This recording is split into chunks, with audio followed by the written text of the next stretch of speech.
Two men, one vote. 5 billion euros on the line. One man is 79 years old. He's been running the most powerful football club on the planet for over 2 decades. He built the Galacticos.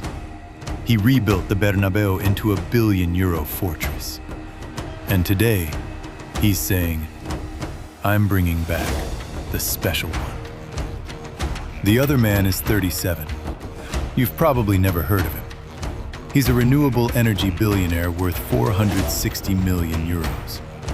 And he walked onto live television carrying a notarized legal document, promising to sign Erling Haaland and Rodri, personally guaranteed, in writing. June 7th, 2026. 100,000 Real Madrid members vote to decide who controls the future of this club. But here's the question nobody is really asking. This isn't just about football. This is about money, power, legacy, and 2 completely opposite visions for what Real Madrid should be.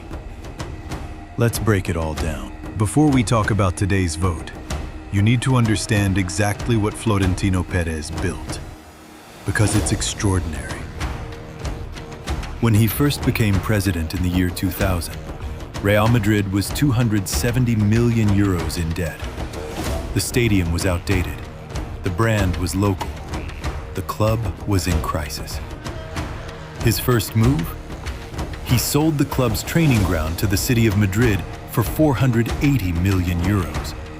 Then used that money to buy Figo, Zidane, Ronaldo, Beckham, Owen, the original Galacticos, all within 5 years. That wasn't just football. That was a financial masterclass disguised as football. Fast forward to today. Real Madrid generates over 1 billion euros in revenue per year. The new Bernabeu, which cost 1.5 billion euros to rebuild, now earns money from NFL games, concerts, and luxury hospitality even when there's no football being played. Under Florentino, this club became the world's most valuable football institution. But then, 2 seasons with no trophies. Fan protests inside the Bernabeu. Questions about Mbappe. Questions about Bellingham. Questions about whether the Galactico model still works in 2026. And now, Florentino makes his boldest move yet. He doesn't just call elections.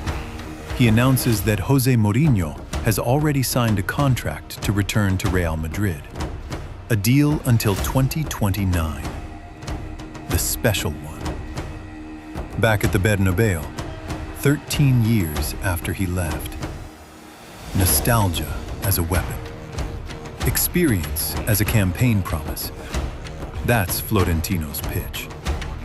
Now, the challenger. And this is where it gets genuinely wild. Enrique Riquelme, 37 years old, born in Alicante, Spain. Known in business circles as the Rey del Sol, the King of the Sun.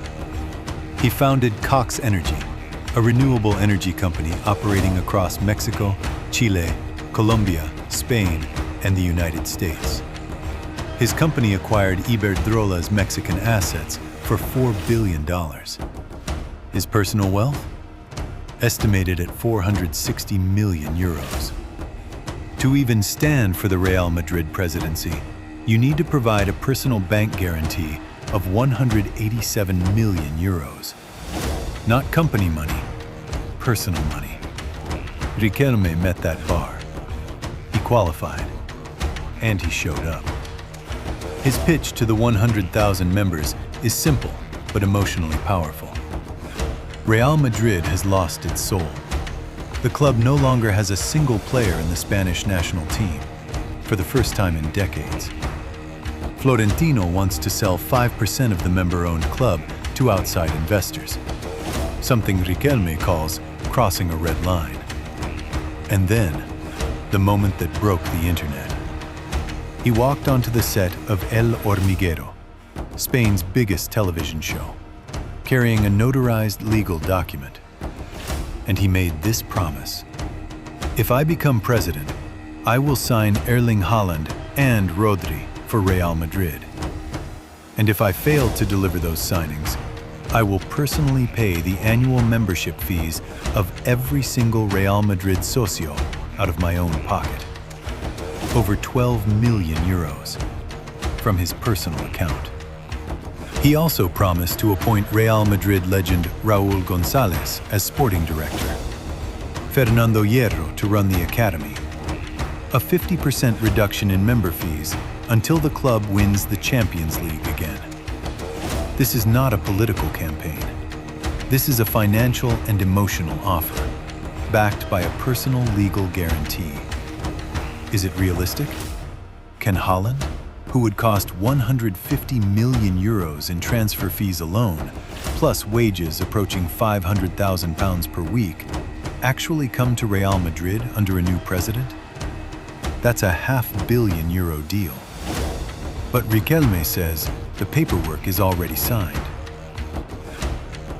Let's be honest about what this election really represents, because it's bigger than one vote.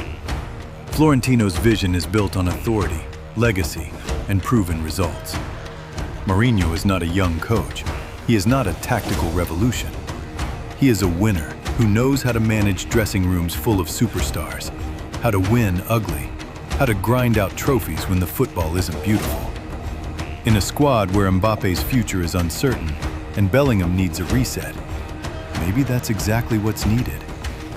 Riquelme's vision is about identity, ownership, and the future. Haaland, at 25 years old, the most clinical striker on the planet, would anchor Real Madrid's attack for the next decade. Rodri, the Ballon d'Or winner, would fix the midfield that has been broken since Cruz retired. And Raúl, as sporting director, would restore the emotional connection between the club and its fan base. One vision looks backward. One vision looks forward. One says, trust what worked before.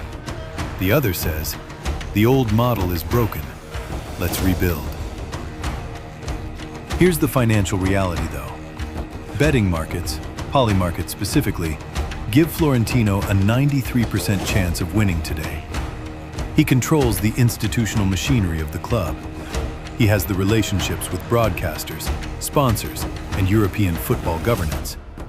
Most of the 100,000 members who vote today remember the Champions League titles, not the last two trophyless seasons. But here's what's already changed, permanently, regardless of who wins. For the first time in 20 years, a challenger appeared. The conversation about selling 5% of Real Madrid to outside investors is now a public debate. The question of whether the Galactico model still works in 2026 is now unavoidable. And 100,000 members just discovered that their vote actually matters. Real Madrid will never be quite the same after today, whether Florentino wins by 90% or 60%. Real Madrid, the world's most famous football club. 5 billion euros in value, 100,000 members, one vote. On one side, the special one, proven trophies, and 26 years of Florentino's empire. On the other, a 460 million euro billionaire, a notarized Haaland promise, and the biggest upset in football politics in 2 decades. By tonight, or tomorrow morning at the latest, we'll know who controls the future of Real Madrid. And here's what I want to know from you. Which vision do you believe in? Mourinho and the old guard, or Haaland, Rodri, and a new era? Drop your answer in the comments. I'll be reading every single one. And when the result drops, I'm making a part 2 immediately. What it means for Real Madrid's finances, their summer transfers, and where this club goes from here. Subscribe and turn on notifications, because that video is coming fast. See you in the next one.